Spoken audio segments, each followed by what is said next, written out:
Maintain చేస్తున్నటువంటి భారతమ్మ గారి మీద దాడి అంటే ఏంటి? ఏం చేస్తున్నారు మీరు? కక్షపూరితమైనటువంటి అంశాలు. ఎక్కడ ఒక చిన్న విషయం జరిగితే అది జగన్మోహన్ రెడ్డి గారి దాకా తీసుకువెళ్ళి అన్యాయంగా అక్రమంగా ఏమంటే మీరు చూశారు కదా, పొదిలి వెళ్తే మహిళలంటే ఎదురొచ్చి సాక్షి జగన్మోహన్ రెడ్డి గారు క్షమాపణ చెప్పాలని 40-30 మంది వెళ్తుంటే వారి మధ్యకి వచ్చి వాళ్ళు మాట్లాడతారు.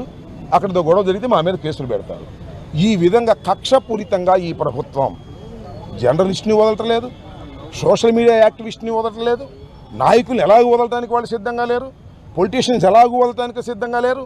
అమాయకులైన చీమకి కూడా హాని చేయని జర్నలిస్టు మీద ఈ విధమైనటువంటి దాడి చేయటం సబబేనా? నాకు చిత్రం, ఈ రాష్ట్రానికి ఒక హోంమంత్రి గారు ఉన్నారు. నేను చాలా సందర్భాల్లో చెప్పా, నిజం కాదు ప్రాబ్లం, ఆమె మైకి ముందే హోంమంత్రి, అసలు విషయం ఆమె దగ్గర లేదు. అందువల్ల ఆమె మాట్లాడుతుంది సుప్రీంకోర్టు ఆర్డర్ చదువుకోవాలంట. సుప్రీంకోర్టు ఆర్డర్లో కండిషన్లు పెట్టారంట. ఏమని కండిషన్లు? అసలు లైవ్ డిబేట్లకు చేయడానికి వీలేదన్నారంట. ఏంటో నాకు అర్థం కాలే. రాష్ట్రానికి హోంమంత్రి ఆమె ఆర్డర్ చదువుకోకుండా మాట్లాడతాం ఏంటి? అసలు కండిషన్స్ ఏమీ పెట్టలేదు సుప్రీంకోర్టు. సుప్రీంకోర్టు ఏం చెప్పిందంటే ఈయనకి బెయిల్ గ్రాంట్ చేస్తున్నాము, ట్రయల్ కోర్టు కండిషన్స్ ఇంపోజ్ చేయమని చెప్పింది.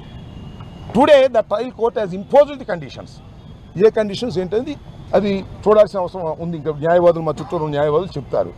కండిషన్స్ ఏమి ఇంపోజ్ చేయకపోయినా ఈ రాష్ట్రానికి హోంమంత్రి, శాంతి భద్రతలు కాపాడవలసినటువంటి శాఖకు ఉన్నటువంటి హోంమంత్రి గారు కొమ్మినేని శ్రీనివాస్ గారికి సుప్రీంకోర్టు అసలు డిబేట్లే చేయడానికి వీల్లేదు అని